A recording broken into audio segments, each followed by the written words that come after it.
Welcome to morning coffee in the afternoon this time. We got a lot to talk about, but I am on limited time, okay? I had to make time for this today because I have so many meetings, but I love y'all, so I don't want to miss y'all ever. So I'm going to try to get as much as I can done and said to you all in the shortest amount of time. So I need y'all to lock in. We are absolutely going to talk about the Diddy Trial, and we're absolutely going to talk about LMNOP and how he's clapping back at Halle. So tighten, hold on to your wig straps, your wig caps, and let's get into what's going on. So let's start with the Diddy trial because a lot happened with the Diddy trial yesterday. So for those of you who were on yesterday, you know that in the Diddy trial yesterday, it started off with a bang, real ghetto, not ghetto in a good way, ghetto in a bad way, because you know we love the ghetto.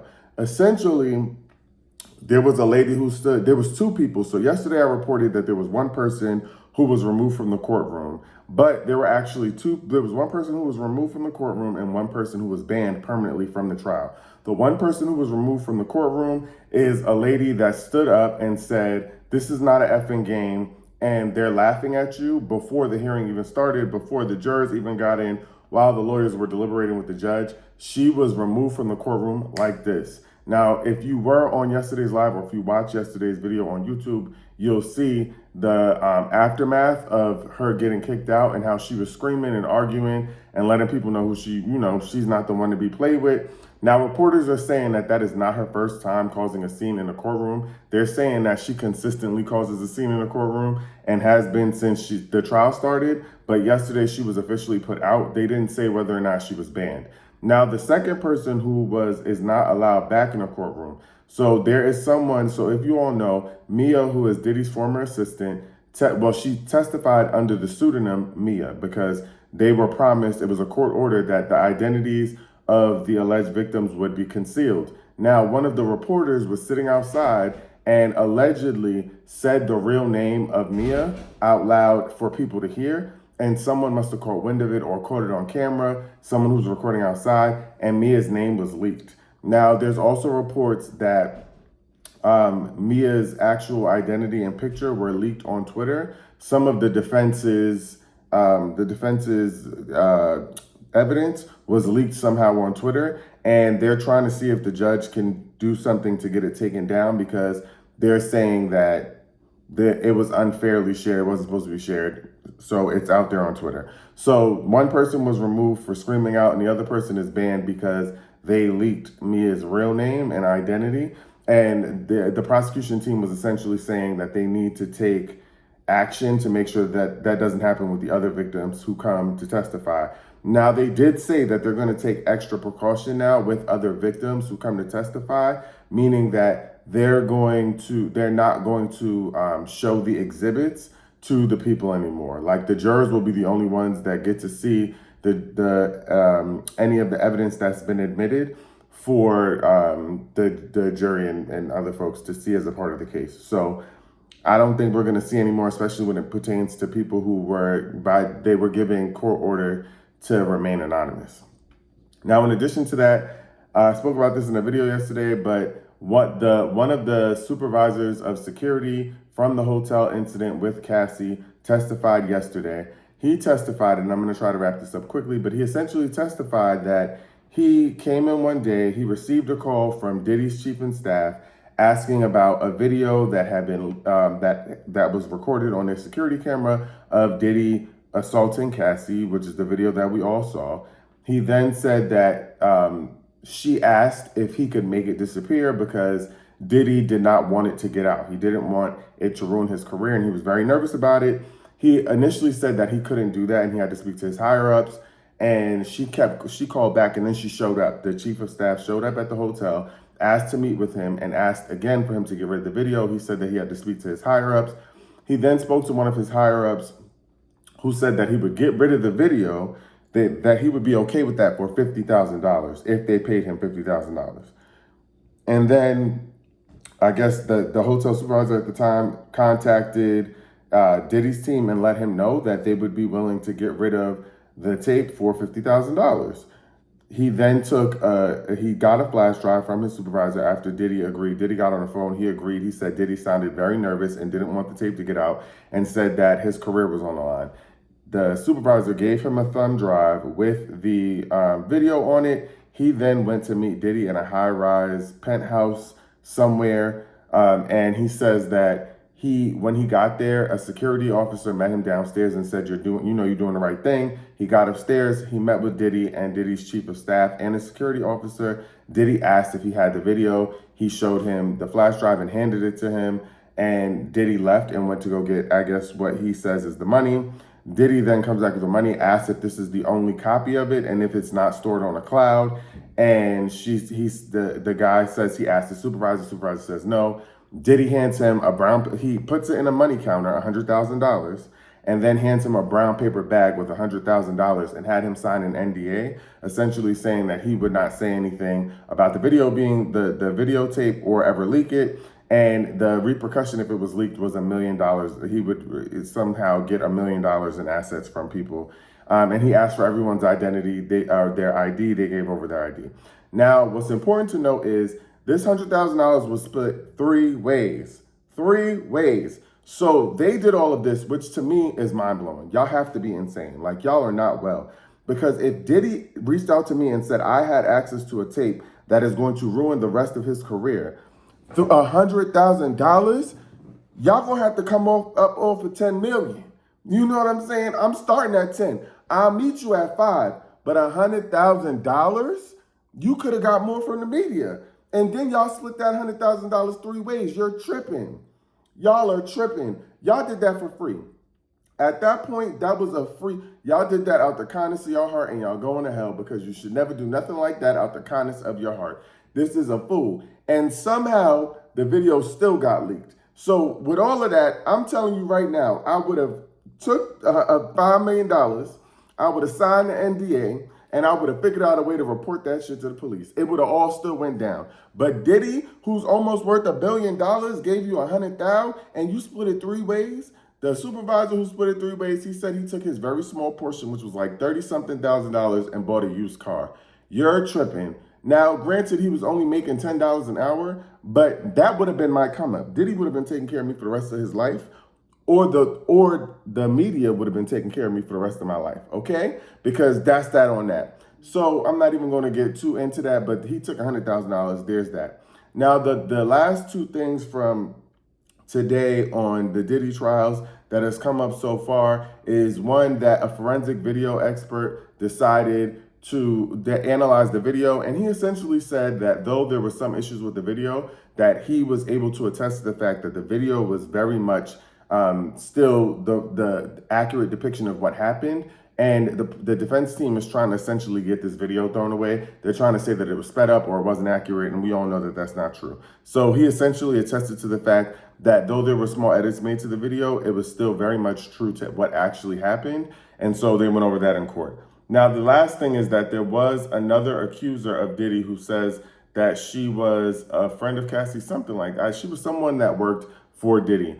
And she used to hang out with Cassie a lot. And she essentially says that Diddy had her hanging over a balcony one time and threw a knife at Cassie before, from what she witnessed, and that he threatened to end her life while he was hanging her over the balcony. The reason he stopped after he slammed her up against, he said, "You know what you did?" She said, "I don't know what I did." He slammed her up against the furniture. The only reason she stopped is because Cassie came in and told him he needed to stop. But that was like one of a few moments. She is also the person who made that statement today. I don't remember her name is Brianna Bongolan.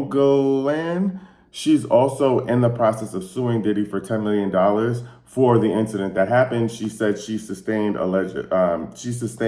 bruises and injuries as a result of him coming into her home and attacking her. Now, what's important about this is that, remember, they're trying to paint a picture of a RICO. So they need to essentially show that he was doing things that somebody who's the head of a mafia would do, like hang somebody over a goddamn balcony, which is insane. Insane. So while people are all talking about what's legal, what's not legal, you have to remember he is on trial for a RICO case. They are trying to paint a picture of him being the head of a mafia organization, and hanging somebody over a balcony will certainly get you there. Okay? Now, she also attested to the fact that she did drugs with Cassie. She also got drugs for Cassie, but she bought drugs for both of them, and including buying cocaine for Diddy. So remember also, again, accessing drugs or having people buy drugs for you as a part of your enterprise when you work for Diddy, right? So they're painting a picture of a RICO. And to be honest, I personally feel like the prosecution been made their point, but I understand that they want to solidify it and they want to get all the information in front of the jury. And I think this is just their attempt to make sure that every T is crossed and every I is dotted and every T is crossed. Now, I will say we still haven't gotten to see the defense's witnesses. We're waiting to see who the defense calls to the stand because that's going to be really important. Their goal is going to essentially be to undo all the things that people have been saying on the other end. Now, I will say that people are asking whether or not Diddy is going to take the trial or take the stand. I don't think he will because I don't think it will help him. But some people are saying it will help humanize him. But given the context of what happened, I don't think he's going to be humanized. I don't think he should take the stand. But that's what we know so far from the Diddy case. Okay, now quickly let's transition into DDG. So DDG has officially clapped back like the bad trick that he is, okay? DDG is coming in hot today. He filed a motion to prevent Halle from taking his son out of the country. Now, I'm going to read to you what TMZ posted about the motion that he filed, but he's especially in his bad trick era, and he's trying to, show the world that he got, now he finally wants to take care of his kid. He didn't want to. All of this time, you could have been in court fighting for your life and for your kid, Halo, as you so say you want it so bad, but you had to be bullied by the public to be able to do that. Okay, so DDG has filed an emergency motion to stop Halle Bailey from taking their infant son out of the country, claiming she possesses an intimate, emotional, and psychological risk. Okay, to the child. The rapper filed the docs Wednesday morning asking for an emergency hearing because he says Halle has made plans to fly their son, Halo, to Italy on Saturday. Now, mind you, she's already made it clear that she was taking the child to Italy. This is in part why she filed for the original order. But again, him and his defense team, because they want to block it, and this is a strategy that y'all should keep in mind if you ever go into a custody battle, they waited till last minute to put in the petition, the emergency petition, because if the judge decides to take a look at it, it could stop her from leaving on Saturday because he knows that she's supposed to leave this Saturday. He's known for a while that she has filed for sole custody, all the things. And he said nothing, did not put anything in place. Now he's saying at this moment when she's supposed to leave on Saturday, because he could potentially prevent her from leaving. That was a strategy that they used, and don't let that fall on deaf ears because it's obvious. So the rapper filed docs Wednesday morning asking for an emergency hearing because he says Halle has made plans to fly their son Halo to Italy on Saturday. It's flying out on Saturday. DDG says the court shouldn't allow this because Halle isn't mentally healthy enough to take care of herself and their child, and he worries what she might do if she leaves the court's jurisdictions. So you haven't been worried this whole time while she has sole custody of your kid and a restraining order against you, but today you're worried about what she'll do if she leaves the country. Okay. So then he says, DDG provides examples of alleged conduct he thinks is troubling, claiming Halle once took his gun and left the house without telling him where she was going. Sir, do you have any evidence of that? Do we have any evidence? Okay. He claims that DDG alleges that he ultimately found her outside just holding the weapon. He says she was pregnant when the incident went down. I'm trying to see the rationale. She was holding a gun. Okay, his gun at that. It was his weapon, wasn't hers. So we don't believe she has actual access to a weapon. On another occasion, 2 months after Halo was born, DDG claims Halle sent a series of alarming text messages threatening to kill herself and suggesting that their infant son, Halo, people are, the Maddies are reporting the live, just so y'all know, so if it goes in and out. Sending a series of messages threatening to kill herself and suggesting that their infant son, Halo, might also be harmed. As you know, Bailey has accused DDG of abusive behavior in the past, including once when she alleged he slammed her face into a steering wheel and chipped her tooth. DDG tells a different story, a version of events, claiming he came to pick up Halo for his custodial time with his son, but Halle jumped into his back seat when he did, demanding they come up with a formal co-parenting schedule. Now, let me tell you why that doesn't make sense. He says he was picking up Halo for his custodial time with his son. What custodial time with your son if you don't have a schedule? What custodial time with your son could you be picking him up for without a schedule? You said she then started demanding a schedule, but you saying that you picked him up for his custodial time. Okay. DDG alleges that she became increasingly agitated and started jumping from the back seat to hit him. Okay. From the back seat to hit him.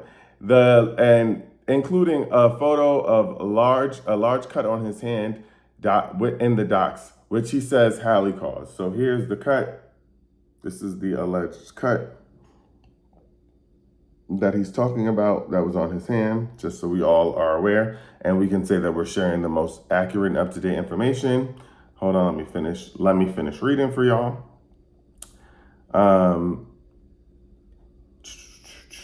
The alleged cut. Hold on, sorry, y'all. My phone is acting up. After he showed okay. In fact, DDG says he was actually on the receiving end of abuse by Halle, including photos of a large cut on his hand in the docks, blah, blah. DDG is asking the judge to block Halle from taking Halo to Italy. He also wants sole legal and physical custody of their son. If he is not granted sole custody, he wants all custodial exchanges facilitated by a third party. Now, let me tell you why this doesn't make sense to me. Now, I'm not saying, listen, I wasn't in the room. I'm not like the DDG fans. I'm not saying that she didn't put her hands on him.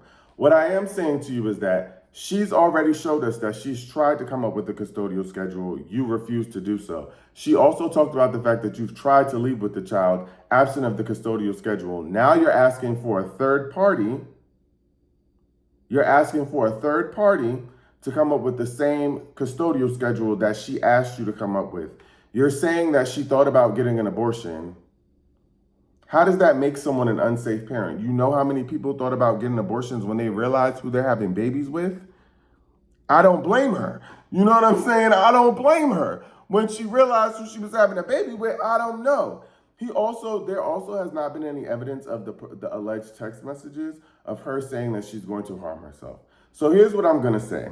I don't think the judge is going to prevent Halo from going to Italy, especially because they have a court hearing that is coming up. I also want to say that I do believe that the judge is going to challenge the fact that you waited till the Wednesday before the Saturday where your son was supposed to be gone. And honestly, Halle has the best of the best lawyers. They're going to ask him why he went to streaming university and didn't try to fight for his son instead. If you thought your son was at this level of risk, you left your son with said mother. You left your son with said mother to go be on streaming university. There's also videos or pictures of you in Halle's room telling her that you're sitting in her room while she's not there. I don't think that the court is going to grant. First of all, the court, I can tell you this from experience, having worked with people in court and especially family court, he's not going to get sole custody of that child. He's not. I hate to be the one to tell y'all, there's no judge in their right mind that is going to grant him sole custody of that child. At the very least, they will prevent her from traveling with that child, but they are not going to give him sole custody. And I don't necessarily think that he's going to get temporary custody. All he did was file a motion and a petition. I also want to clarify for y'all that a simple motion and a petition doesn't really mean anything. It has to then be approved by the court. The judge has to say that he's willing to hear it out and has to bypass they already have a restraining order in place, and they already have she already has sole custody. You waited till the last minute to apply to put in a petition. I don't think it's gonna work. And people are arguing, but when Halle did it, he wasn't traveling anywhere with their son. She came with the evidence and went through a correct process. She didn't request an emergency hearing. She went to the court like a real adult would and said, here's what's happening. It has not stopped. I'm requesting sole custody of my child because it keeps happening. There's a difference. You decided to wait. That was done how long ago? And you didn't respond to it. You could have put in an emergency. You didn't even have to go to court. He has lawyers. A lawyer could put in an emergency petition for you immediately after that. He could have been at Streaming University and had the lawyer put in an emergency petition. You waited until the week of? Yeah, it's not going to work because she also was granted a restraining order, which means that the judge felt like she had enough evidence for him to have for her to have a restraining order against her and her son. You can't be around either of them. No judge is going to go for that. This is a waste of time. I appreciate his effort, I guess, but LMNOP is just grabbing at straws. And all I'm going to tell y'all is I can't wait for this to play out, because for all the folks who are reporting the videos and fighting for their lives about DDG, you will see that that's not the way custody court works. And I don't expect the people who are fighting for DDG to understand that, because I just know that y'all don't see y'all kids. Y'all didn't fight for your kids. So I wouldn't expect you to know how the court system works, because y'all don't care about y'all kids and y'all baby mamas. So, to me, it's the same type of people that come to the surface to support DDG. It's the people who are screaming at the top of their lungs that women have done them wrong, and it's because they don't see their kids. That's it. That's the message.